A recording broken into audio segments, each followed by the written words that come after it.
Shalom, shalom, shalom. Je suis l'apôtre Maman Dédé. J'espère que ce message va vous trouver en bonne santé.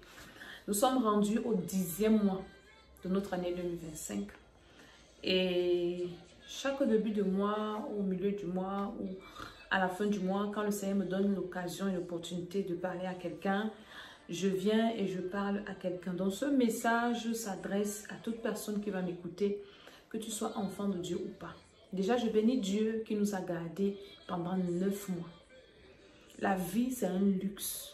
La vie, c'est un privilège. On ne vit pas parce qu'on est fort. On ne vit pas parce qu'on prie beaucoup. On ne vit pas parce qu'on est spécial. C'est une grâce et c'est un privilège. Donc, toutes les fois où on se réveille le matin, où tu te réveilles le matin, la première chose, c'est de dire merci Seigneur de m'avoir réveillé. Parce qu'il y a beaucoup de personnes comme toi qui ont dormi et qui ne se sont pas réveillées. Ils se sont couchés sans problème, sans maladie, mais qui ne se sont plus levés. Parce que peut-être ils ont fait un mauvais rêve, peut-être ils ont eu une attaque, peut-être leur temps est arrivé, je ne sais pas, je ne peux pas expliquer. Mais ce ne sont pas les réveils qui nous réveillent tous les matins, c'est Dieu. Donc nous rendons grâce à ce grand Dieu pour 9 mois de vie. 9 mois de victoire, 9 mois de protection, 9 mois de provision, 9 mois de grâce, 9 mois où nous sommes dans sa présence, 9 mois où nous pouvons prier, 9 mois où nous nous levons le matin, nous vaquons à nos occupations, nous sortons le matin, nous rentrons le soir. Il y en a qui sont sortis le matin de chez eux, ne sont pas rentrés le soir. Il y en a qui ont dit au revoir à leurs enfants, à leurs parents, mais qui ne sont pas rentrés. Il y a beaucoup de personnes comme ça dans le monde. Dis-toi que pendant que toi, tu es en train de vivre ta best life, ou bien il y a quelqu'un qui vit quelque chose de compliqué dans une autre partie du monde. Donc, je viens par cette vidéo t'inviter à être reconnaissant envers le Seigneur. C'est la moindre des choses. Il y a des personnes qui ne sont pas reconnaissantes du tout. Disons merci à Dieu déjà pour ces 9 mois où nous avons vu sa fidélité. Nous avons vu sa grâce, nous avons vu son amour. Il y en a qui ont abandonné le Seigneur à cause des problèmes, à cause de l'amour du monde, à cause des soucis du monde, à cause des tribulations, à cause des persécutions. Mais nous sommes, toi et moi, dans la présence de Dieu, toujours en train d'avancer face à l'adversité. Même si c'est dur, on n'abandonne pas. Parce que c'est trop tard pour nous de dire à Dieu, nous faisons marche arrière. Donc si tu es avec moi,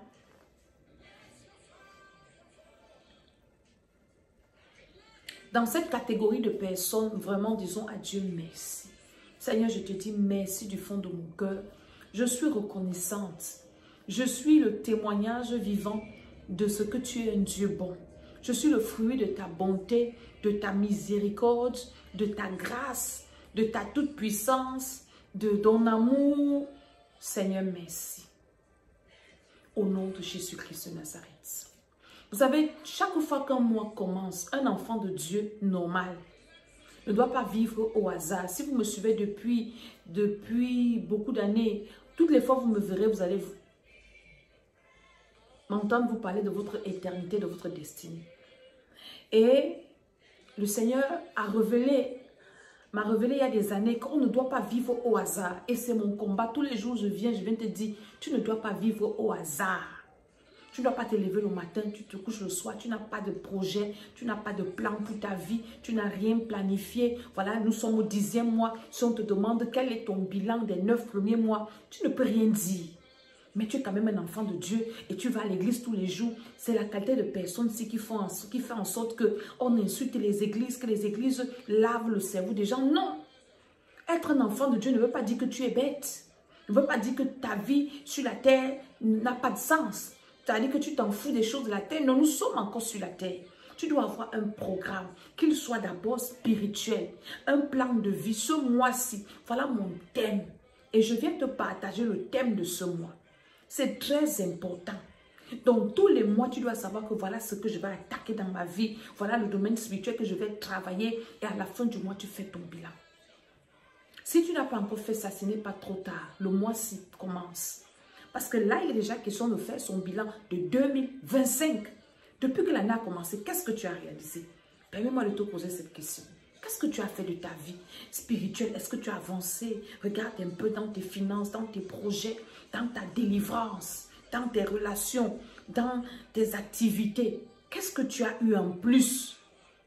C'est interdit de rester sur place. Même si tu avances en rampant, il faut quand même que tu te rendes compte que j'ai avancé. J'ai pu réaliser ça. Dans ma vie spirituelle, oui, j'ai été délivrée des maris de nuit. Je ne mange plus dans les rêves. Je ne fais plus les mauvais rêves. J'ai déjà la victoire dans les rêves. C'est-à-dire que chaque enfant de Dieu doit arriver à faire un bilan dans sa vie. Et l'année va finir. Qu'est-ce que tu as fait de 2025? Ta marche avec le Seigneur. Tu as augmenté, tu as progressé ou tu as régressé, ou tu stagnes? Ce sont les bonnes questions à se poser. Financièrement, socialement, physiquement, ton état de santé, il s'est amélioré ou bien il s'est détérioré. C'est important. C'est très important. Un enfant de Dieu doit prendre soin de son corps, de sa santé. Est-ce que tu as fait ton bilan de santé? C'est important. C'est très important. C'est très important. Est-ce que tu t'es cultivé? Tu t'es encore formé? En Europe, ici, il y a beaucoup de formations, même en Afrique. Tu dois te former. Tu dois mettre ton intelligence à jour tous les jours. Tu dois apprendre de nouvelles choses. Tu dois augmenter en connaissances. Qu'est-ce que tu as appris cette année? Pas tes erreurs, pas tes épreuves, pas même les réseaux sociaux. Il n'y a pas que les mauvaises choses sur les réseaux sociaux. Les réseaux sociaux sont des bonnes choses. Qu'est-ce que tu as appris à préparer? Qu'est-ce que tu as appris comme habitude à laisser? Qu'est-ce que tu as appris? C'est très important. Dans le domaine d'activité où tu veux évoluer, il te faut apprendre. Même en tant qu'homme de Dieu, nous devons faire des mises à jour. C'est très important. Alléluia. Donc, je viens pour te rappeler cela. Donc, notre thème de ce mois-ci, c'est ouvrir les portes. Le Dieu qui ouvre et personne ne peut fermer. Donc, en passant déjà, nous avons commencé l'église à Paris, là où nous faisions nos veillées de prière, au 8 avenue du 1er mai 91 120 à Palaiso. Tous les dimanches à partir de 14 h, nous avons culte. Et ce sont des cultes d'adoration, des cultes de louange, des cultes de prière, d'action prophétique. Donc, ce mois-ci, nous allons travailler avec l'aromate, la myrrhe royale. Le mois passé, on a travaillé avec le cinnamon. Et l'autre thème, c'était le Dieu des exploits qui continue. Et maintenant, le Dieu qui ouvre les portes. Tu as besoin que les portes s'ouvrent pour toi. Le chiffre 10 dans la Bible nous parle déjà, de la dîme. Tu comprends? La dîme qui est cette chose-là qui ouvre les écluses des cieux. Pour ouvrir les portes du ciel là.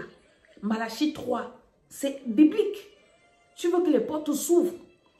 Il dit, mettez-moi de la sorte à l'épreuve. Et vous verrez si je n'ouvre pas pour vous les écluses des cieux. Et la dîme, c'est quoi? La 10e partie de ton revenu. Nous sommes au mois 10 là. Est-ce que tu es fidèle dans tes dîmes? Si tu n'es pas fidèle, c'est le moment de faire ta dîme de rachat. D'abord de te repentir. La dîme ouvre les bénédictions, ouvre les portes du ciel. Il dit, j'ouvrirai pour vous les écluses des cieux. Tu vas lire ça, Malachie 3, lis tout le chapitre. Malachie, c'est le dernier livre de l'Ancien Testament. J'ouvrirai pour vous les écluses des cieux. Vous verrez si je n'enverrai pas de la bénédiction en abondance. C'est Dieu qui parle. C'est la Bible. Je n'invente rien. Nous sommes au mois 10e mois. Chiffre 10. Alléluia. Donc, le chiffre 10, voilà une représentation. Quand je pense au chiffre 10 encore, je pense aux 10 plaies de l'Égypte. C'était à la 10e plaie que le cœur de Pharaon qui était dur là s'est ouvert pour dire à Moïse et à son peuple que get out, partez, je suis fatigué. Le chiffre 10, Dieu l'utilise pour frapper les pharaons qui résistent là, les hommes forts, les femmes fortes, les problèmes résistants là. Quand on arrive au chiffre 10, Dieu frappe ça pour te libérer. Est-ce que tu peux lire quelque chose dans la Bible? Ça, je vais lire avec toi. Ézéchiel chapitre 29. Pour confirmer ce que je suis en train de dire. Ézéchiel n'est pas au temps de Moïse, c'est bien après. Mais Dieu lui donne encore une prophétie, le 10e mois. Ézéchiel 29, le titre dans ma Bible dit « Contre l'Égypte ». L'Égypte, quand on parle de l'Égypte, on pense à qui? On pense à Pharaon. Il est écrit, la 10e année, le 12e jour du 10e mois, la parole de l'Éternel me fut adressée en ces mots. Fils de l'homme, tourne ta face vers Pharaon, roi d'Égypte, et prophétise contre lui et contre toute l'Égypte. Parle et tu diras, ainsi parle le Seigneur l'Éternel, voici j'en veux à toi Pharaon, roi d'Égypte, grand crocodile, qui te couche au milieu de tes fleuves et qui dit, mon fleuve est à moi, c'est moi qui l'ai fait.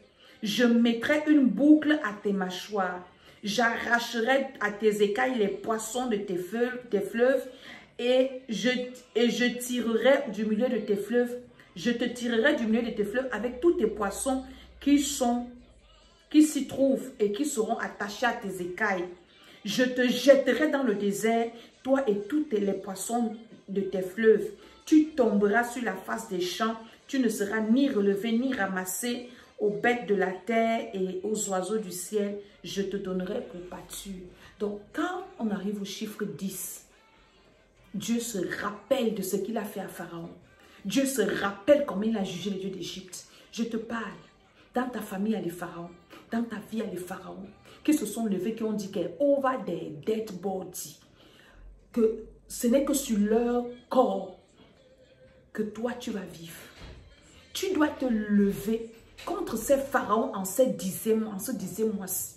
Pour dire que tout homme fort de ma vie, tout pharaon de ma vie, tout opposant de ma vie, Pharaon avait cette caractéristique d'être méchant, d'assujettir, d'exploiter, de détruire le peuple d'Israël.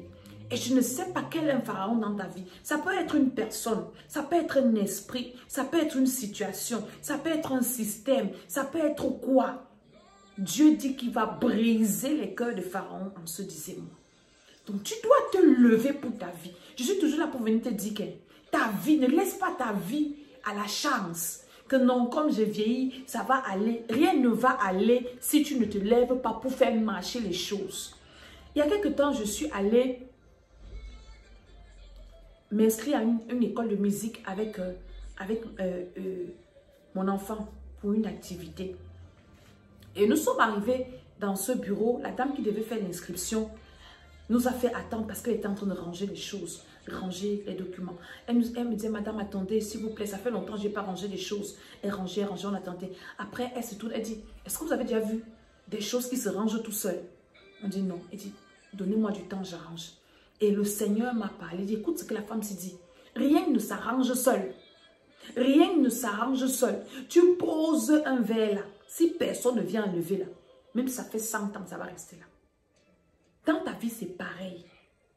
Si tu ne te lèves pas pour arranger ta vie, d'abord dans le spirituel, te lever et prendre des bonnes décisions, adopter des bonnes attitudes, des bonnes habitudes spirituelles, déjà appartenir à une assemblée. Cette histoire qu'on vous dit là, ah, l'église c'est dans le cœur, l'église c'est la personne. Pourquoi Dieu parle de la communion fraternelle? La communion fraternelle est très importante. La Bible dit que si 2 ou 3 s'accordent pour demander une chose quelconque, ce que vous demandez, Dieu accorde cela. Pourquoi les satanistes se retrouvent dans des temples? Ils ont des temples de réunion, des sanctuaires où ils vont communier pour détruire les enfants de Dieu, pour détruire le monde. Mais vous, on vous dit, restez à la maison. Facebook n'est pas l'église. Les réseaux sociaux ne constituent aucune église. Ça a été une alternative quand il y a eu la crise Covid. Mais tu dois appartenir à une assemblée où le Seigneur te dirige, où tu communies. Chez nous, Centre chrétien de restauration à Paris, au 9101 à Palaiseau, 8 avenue du 1er mai. Quand nous commençons l'adoration, Chandali kalubazi la kandila kabache katia, Zondali bazi kalakata, le ciel a dit que you are sold out. Le ciel s'ouvre. Tu sens comment ayakamasi kata, Dieu descend. Et quand tu rentres de là, tu es déchargé de tes fardeaux, de tes problèmes, rechargé de feu, rechargé de force, rechargé d'onction, rechargé de puissance. Mais toi qui restes à la maison, ah non, je regarde. Et puis, Comme tu regardes sur Internet, si tu es en train de préparer, tu es en train de répondre aux messages, tu es en train de surveiller ceci, tu n'es pas concentré. Tu ne communiques pas avec Dieu. Tu dois faire ce sacrifice et te déplacer pour que ces pharaons-là, de ta famille-là, alléluia. Si tu es à Yaoundé, nous sommes à Ciel-et-Vie, station Bokom, derrière station Bokom, enfant tropical, à Douala également, nous sommes là-bas au kilomètre 5. Déplace-toi, viens à l'église. Déplace-toi, viens prier. Déplace-toi, viens adorer Dieu. Ce que tu ne peux pas faire quand tu t'accordes avec ton frère, le cœur ouvert, le Seigneur descend. Le 10e mois, c'est un mois de bénédiction pour les enfants de Dieu. C'est un mois de récupération pour les enfants de Dieu. C'est un mois de délivrance pour les enfants de Dieu. Mais si tu ne te lèves pas pour activer ta délivrance, pour entrer dans ton jardin d'Éden by fire, by force, pour briser les portes là, parce qu'il y a des portes que tu n'attends pas que ça s'ouvre, tu casses la porte, tu ouvres ça. Rien ne va se passer par hasard. Ne laisse plus ta vie à la chance. Ne laisse pas ta vie au hasard. Lève-toi, commence à prier, maman. Commence à prier pour tes enfants. Commence à prier pour ton frère. Commence à prier pour toi-même. Commence à dire que Seigneur, cette année doit finir bien. Au nom de Jésus. Même si la sorcellerie dans ma famille, parce que les sorciers de ta famille, ils sont déjà en train de préparer leur poulet de Noël. Quand il n'y a pas de poulet de Noël, ce n'est pas le poulet du marché là. Ce sont les âmes des gens qui doivent manger. Seigneur, cette année, ce n'est pas dans ma maison qui vont venir se ravitailler. Aucun domaine de ma vie, aucun domaine de la vie de mes enfants ne sera détruit. C'est de ça qu'il s'agit. Oui, il s'agit de ça. Alléluia. Est-ce que je parle à quelqu'un? Est-ce que je suis en train de parler à une personne? Est-ce que je suis en train de réveiller l'esprit de quelqu'un que ta vie entre tes mains? Il n'est pas trop tard. Si tu respires encore et que tu as la grâce de tomber sur cette vidéo, que l'onction de Dieu te touche et qu'il te réveille, commence à prier chez toi. Dis le feu de Dieu dans mon corps. Mais tu ne sais pas prier. Le feu dans mon esprit. Le feu, je détruis la sorcellerie. Je détruis les œuvres du diable. 1 Jean 3, le verset 8 dit quoi? Le Fils de Dieu a apparu afin de détruire les œuvres du diable. Oui, les œuvres du diable doivent être détruites. Dis seulement, j'allume le feu, je détruis les œuvres du diable dans ma vie, dans ma maison, dans mes projets, dans mes activités, les œuvres de la sorcellerie. Même si tu ne connais pas de quelle œuvre il s'agit, tu les détruis seulement. Au nom de Jésus, dans la vie de mes enfants, dans mes projets, je détruis les œuvres du diable. Aïe kandi ala kabase katia, zandu bradali kata, contre mes finances, je détruis les œuvres du diable pour m'éloigner de Dieu. Et la la kata, endabli la kusali kata, zanda la basu la kajebe ketia, enda kazi kata. Je détruis les œuvres du diable, je détruis les œuvres du diable. Ça ne va pas prospérer. Je ne suis pas votre candidat, je ne serai pas votre victime. Au nom de Jésus-Christ de Nazareth. Est-ce que je suis en train de parler à quelqu'un? Ta vie est entre tes mains. Jésus est en train de venir. Si Jésus vient te trouver oppressé par la sorcellerie, et à cause des oppressions là, tu n'as même pas pu prier. Tu es lourd comme ça. Tu es fatigué. Tu vas rater l'enlèvement. L'enlèvement, c'est bientôt. La trompette peut sonner à tout moment. Donc nous combattons les œuvres du diable pour ne pas rater l'enlèvement. Parce que les œuvres du diable, c'est pour nous assoupir. Pour commencer à mettre la tristesse dans nos cœurs, à murmurer. Dieu, pourquoi il te sert? Et pourquoi ma vie ne marche pas? Alors qu'il y a les sorciers à côté de toi qui pratiquent pour bloquer ta vie. Et toi, tu accuses Dieu. Au lieu de te lever pour les combattre, pour détruire les œuvres. Les gens qui ont peur du combat spirituel sont les sorciers. Donc, priez doucement. Jésus a amour. Oui, Jésus a amour. Hein. Mais la Bible dit que le Fils de Dieu a apparu pour détruire les œuvres du diable. Tu dois détruire les œuvres du diable. Tu es fils de Dieu, tu es fille de Dieu. Garde ta famille, tu dois détruire ça. Au nom de Jésus-Christ de Nazareth. Par la puissance du Saint-Esprit, reçois la force, reçois le Saint-Esprit pour détruire le courage, pour détruire les œuvres du diable. Les œuvres du diable qui sont là pour t'oppresser, pour te stresser. Si. Reçois l'onction pour les détruire. Tu as le pouvoir. Si tu as déjà reçu Jésus, si tu n'as pas encore reçu Jésus-Christ de Nazareth, tiens avec moi, Seigneur Jésus-Christ. J'ai entendu ta parole, je crois. Tu es mon Seigneur, tu es mon Sauveur. Viens dans mon cœur. Pardonne-moi le péché originel, mes péchés personnels, les péchés de mes ancêtres. Accorde-moi, Seigneur, ton esprit. Lave-moi par ton sang et inscris mon nom dans le livre de vie. Au nom de Jésus-Christ de Nazareth. Si tu as fait cette prière, je prie pour toi. Que l'onction de Dieu soit sur toi. Que le Saint-Esprit descende sur toi. Tu es déjà enfant de Dieu. Maintenant, cherche une église et va persévérer là-bas. On te parle de la nouvelle naissance. On te parle de la délivrance. On te parle de ton salut. C'est important. Et commence à détruire les œuvres du diable. Prends la Bible, commence à lire. Dis Saint-Esprit, instruis-moi, guide-moi. Détruis. Ne joue pas avec ça. Si tu ne sais pas comment seulement dire, je détruis les œuvres du diable contre ma vie, je détruis les œuvres du diable contre mes enfants, je détruis les œuvres du diable contre mon foyer, les œuvres du diable contre moi, je détruis ça au nom de Jésus, les œuvres des agents du diable, je détruis ça au nom de Jésus, les œuvres de la sorcellerie, la méchanceté, je détruis par le feu, je ne suis pas votre candidat, c'est nul et sans effet dans ma vie, la puissance de Dieu se manifeste pour détruire les œuvres du diable. Alléluia. Je suis l'apôtre Maman Dédé, la servante de l'Éternel. Donc, je suis venue t'apporter cette petite vidéo pour te conduire dans ce mois-ci. Alléluia. Ne sois jamais oisif, sois toujours dans un programme de prière pour entretenir ta foi. À l'école des STEM, nous sommes en train de faire la délivrance de nos enfants et la délivrance de l'homme intérieur. Il nous reste peut-être 20 jours de prière encore. Tu peux encore venir joindre ces programmes-là. Tu peux encore venir prier. Nous prions à 5 heures de Paris pour la délivrance de l'homme intérieur et à 21 heures pour la délivrance des enfants. À ces heures de Paris, maintenant, tu convertis à ton fuseau horaire là où tu te trouves. C'est important. Ne laisse pas ton corps comme ça à la sorcellerie ou aux sorciers. Ils viennent jouer avec ta vie, ils jouent avec tes enfants. Lève-toi. Lève-toi, dis assez, c'est assez. Avant que Jésus n'arrive, je dois enjoy ma vie sur la terre. Je dois accomplir ma destinée. Et c'est dans la guerre là, dans ce combat spirituel là, que tu vas t'en sortir. Est-ce que tu entends ce que je te dis? Mais si tu es passif, non, Dieu amour, et les sorciers aiment nous prêcher l'amour. Hein? Quand ils viennent nous détruire, quand on réagit, ils viennent nous dire l'amour, non, Dieu amour, les prières là, c'est que vous détestez les gens, vous n'aimez pas les gens. Un sorcier aime quelqu'un. Quelqu'un qui veut venir te tuer, il t'aime. Hein? Une femme avait fait une parabole un jour. Elle me dit, elle était assise à côté de moi. Question de me dire, quand quelqu'un t'a montré son vrai visage, don't joke with him again. Ne joue plus avec la personne là une autre fois. Elle dit, comme je suis assise à côté de toi, si je me transforme, donc elle disait que si elle se transforme en serpent, elle ouvre sa bouche comme ça pour m'avaler. Et je commence à prier, le feu, le feu, le feu, le feu, le feu. Et elle redevient normale elle-même. Après, elle me dit que si elle te dit que je blaguais. Elle dit, tu vas continuer à jouer avec moi. C'est comme ça que les sorciers vous font. Ils vous montrent leur vrai visage. Ils veulent vous avaler. Et quand vous envoyez le feu, ils sont bloqués. Après, ils vont dire, non, on blague. Je blaguais. Non, il est l'amour. Dieu dit qu'il commence à te prêcher la parole de Dieu. Which kind of love? Quel genre d'amour? Le feu. La Bible dit que du temps de Jean-Baptiste jusqu'à présent, le royaume des cieux est forcé.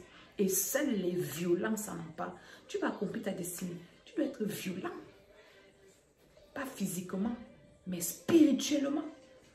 Fais des sacrifices violents, des offrandes violentes, donner des dîmes, te connecter à la grâce de Dieu. Quand tu vois un homme de Dieu, tu te connectes comme la femme tsunamite. Ça, c'est la violence. Laissez les gens qui vous embrouillent là, qui vous racontent des histoires. Vous savez ce que les gens font pour vivre? Hein? Vous connaissez les sacrifices que les gens font pour vivre? Vous ne connaissez pas. Donc, on ne vous embrouille pas.